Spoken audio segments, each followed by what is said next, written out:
Hello दोस्तों, जय हिंद, राम राम, सत श्री अकाल, राधे राधे। कैसे आप लोग? आई होप अच्छे ही होंगे। मैं एडवोकेट रोहित शर्मा आपका स्वागत करता हूं आपके law G by Rohit channel पर। देखिए, जैसा कि हम आज बात करेंगे, थोड़ा चर्चा करेंगे आपकी रिटों के बारे में।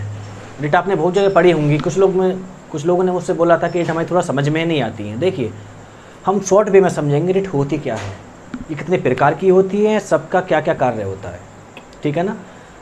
तो मैं आपको बता देना चाहता हूँ कि देखिए, जो रिट हैं वो हमारे इस भारतीय संविधान के आर्टिकल 32 यानी 32 में दी गई हैं, ठीक है ना। और उसके बारे में जो हमारे प्रारूप समिति के जो अध्यक्ष थे डॉक्टर भीमराव अम्बेडकर जी, उन्होंने एक बात बोली थी कि अगर मुझसे पूछा जाए संविधान में सबसे मजबूत चीज़ क्या है या सबसे अच्छी चीज़ क्या है, तो मैं आर्टिकल 32 का ही नाम लूँगा। और उन्होंने आर्टिकल 32 को हार्ट एंड सोल बोला था, यानी कि आत्मा और दिल। बोलते हैं संविधान की अगर आत्मा है तो वो रिट हैं, क्योंकि इसका एक ही कहना होता है। देखिए, आपने पढ़ा होगा कि जहाँ उपचार है, जहाँ अधिकार है वहाँ उपचार है। और उपचार आपको कहाँ मिलता है? यहाँ पे। जब आपके किसी मूलाधिकार का उल्लंघन होता है तो आप रिट डालते हैं, ठीक है ना। तो आइए इसके बारे में समझते हैं। जैसे कि मान लीजिए 5 तरह की रिट होती हैं। पहली कौन सी होती है? बंदी प्रत्यक्षीकरण, जिसको बोलते हैं हम हावस कार्पस। दूसरा परमादेश, मैंडमस, अधिकार परीक्षा, कोवारंटो एंड प्रतिषेध, प्रोविजन एंड उत्पीड़न, सरसरी।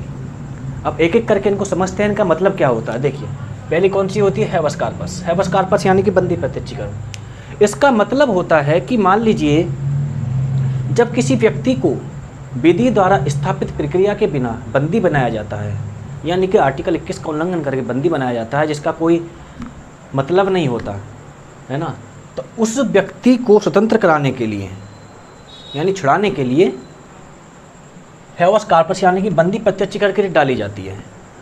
सबसे बड़ी बात आती है कि इस रिट को डाल कौन सकता है? तो इस रिट को कोई सामाजिक संस्था, कोई इसका दोस्त, एंड इवन मतलब कोई भी व्यक्ति इस रिट को डाल सकता है, ठीक है।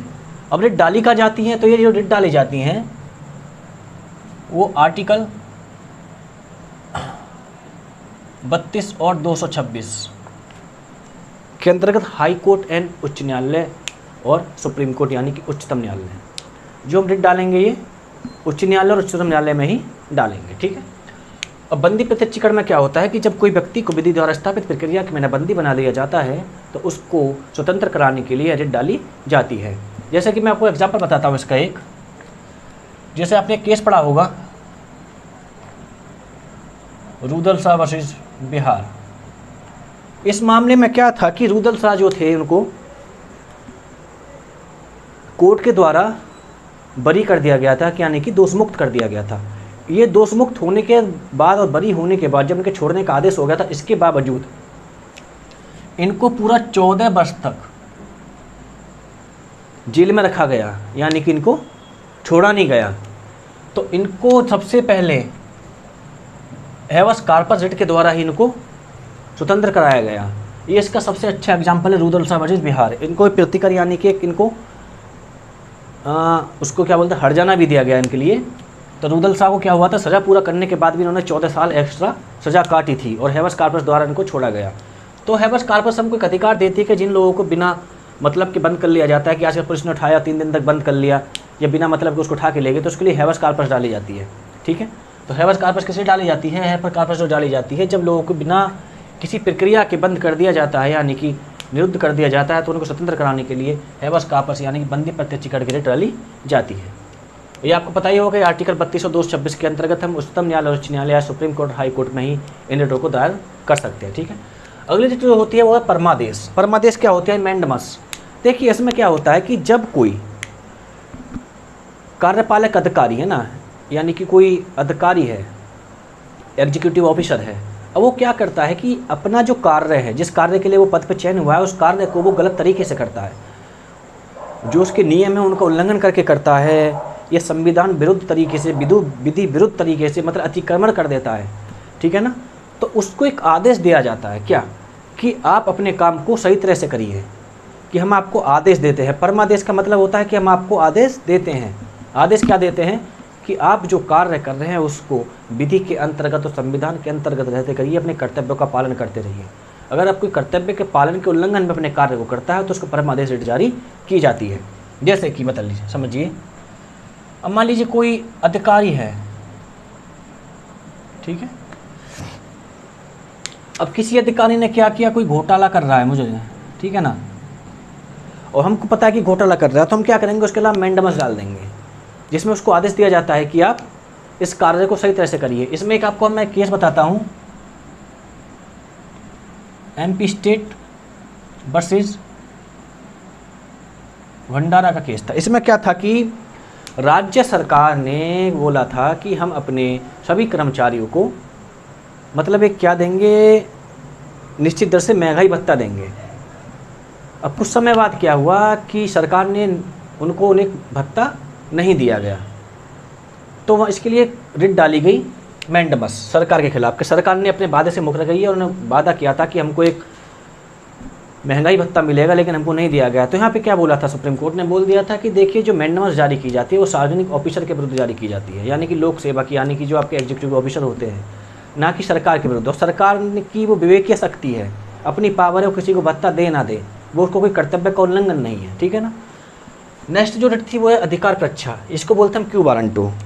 अधिकार परीक्षा क्या होता है कि मान लीजिए कोई, इसको ऐसा समझते हैं, जब कोई व्यक्ति किसी पद को त्रुटिपूर्ण प्रक्रिया के द्वारा, ठीक है, त्रुटिपूर्ण प्रक्रिया के द्वारा उस पद को धारण करता है, तो इस रिट के द्वारा उससे पूछा जाता है कि आपने जो पद धारण किया है, जिस पद पर आप आसीन हैं, जिस पद पर आप बैठे हुए हैं, किस अधिकार के अंतर्गत, किस क्वालिफिकेशन के अंतर्गत आपने इस पद को ग्रहण किया है। जैसे कि आजकल आप देखते होंगे कि बहुत लोग निकलने में आता है कि इसके पास फर्जी डिग्री है, फिर भी अधिकारी बना बैठा है, इसने किसी की पढ़ाई भी नहीं की, फर्जी डिग्री बनवाई। तो ऐसे लोगों के खिलाफ क्या होता है कि ऐसे लोगों के खिलाफ क्यू वारंट रिट डाली जाती है हाई कोर्ट या सुप्रीम कोर्ट में। उसके बाद उस इंसान से पूछा जाता है कि आपकी जो नियुक्ति हुई है, आप जिस पद पर बैठे हैं, वो किस अधिकार और किस क्वालिफिकेशन के अंतर्गत बैठे हैं, वो हमको बताइए।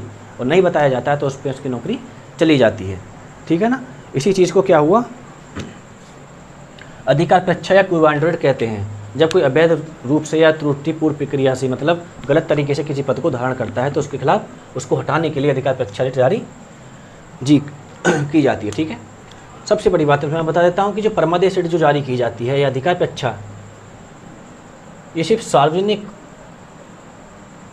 यानी कि जो पब्लिक जो ऑफिसर होते हैं उनके खिलाफ ही जारी की जाती है, ना कि किसी प्राइवेट व्यक्ति के विरुद्ध। और जो आपकी बंदी प्रतिष्ठित मैंडेमस या जो हावर काफस है, वो आपके प्राइवेट व्यक्ति के खिलाफ भी जारी की जा सकती है, ठीक है। अब आती है प्रतिषेध उत्पीड़न, जिसको बोलते हैं प्रोविशन एंड सरसरी।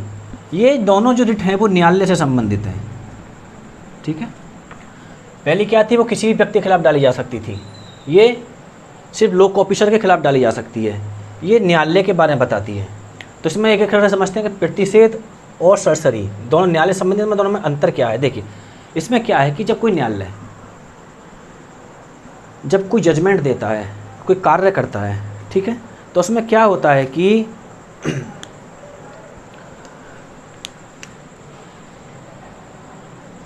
देखिए प्रतिषेध में क्या होता है कि जब न्यायालय अधीनस्थ कोई न्यायालय है, अधीनस्थ न्यायालय क्या होता है, जो हाई कोर्ट से जो नीचे न्यायालय होते हैं, जब कोई किसी केस की सुनवाई कर रहा होता है और उस सुनवाई में हमको पता चलता है कि जो न्यायालय जो सुनवाई कर रहा है वो गलत तरीके से कर रहा है, जो साक्ष्य उसको नहीं लेने चाहिए थे वो साक्ष्य लिए हैं, जो नहीं लेने चाहिए थे वो लिए हैं, और जो लेने चाहिए थे वो नहीं लिए हैं। हमको लगता है कि वह विधि विरुद्ध तरीके से, संविधान विरुद्ध तरीके से या गलत तरीके से जो त्रुटिपूर्ण प्रक्रिया के अधीन या अधिकारिता के अभाव में कैसे भी करके वो एक हमको लगता है गलत कार्रवाई कर रहा है, तो उस कार्रवाई को बीच में रुकवाने के लिए प्रतिषेध यानी कि प्रोविशन रिट जारी की जाती है कि उसको आदेश दिया जाए कि इस कार्रवाई को यहीं पे रोक दिया जाए, और कार्रवाई रोक के उसकी फिर जांच की जाती है, ठीक है ना। जब आपको लगता है कि न्यायालय में हम जो केस लड़ रहे हैं उस केस में जो भी चीज़ चल रही है बहुत गलत चल रही है, जो साक्ष्य न्यायालय को लेने चाहिए थे वो नहीं लिए गए हैं, और जो नहीं लेने चाहिए थे वो ले लिए गए हैं, और जो कार्रवाई चल रही है उसकी अधिकारता भी नहीं है, ना अधिकार क्षेत्र है, उसके बावजूद वह कार्रवाई चल रही है, तो ऐसे केसों को रुकवाने के लिए उच्च न्यायालय उच्चतम न्यायालय में हमारे द्वारा प्रतिषेध यानी प्रोविशन रिट जारी की जाती है, ठीक है। अब बात करते हैं उत्प्रेरण। उत्प्रेषण यानी सरसरी क्या होती है। सरसरी होती है कि जब कोई न्यायालय किसी मामले की सुनवाई करते हुए अवैध तरीके से, विधि विरुद्ध तरीके से या त्रुटिपूर्ण प्रक्रिया के द्वारा, ठीक है ना, और कुछ भी मतलब उसको बोल सकते हैं अधिकारता का में कोई गलत निर्णय दे देता है, ठीक है। तो उसमें क्या होता है, जब कोई न्यायालय गलत निर्णय दे देता है तो उस न्यायालय को इस रिट के द्वारा आदेश दिया जाता है कि आपने जो निर्णय दिया है उसको किसी अन्य न्यायालय के पास भेजा जाता है और उस न्यायालय के द्वारा उस निर्णय को जांचा जाता है और उसमें लगता है कि हाँ वास्तव में निर्णय गलत दिया गया है तो उस निर्णय को रद्द कर दिया जाता है। ठीक है।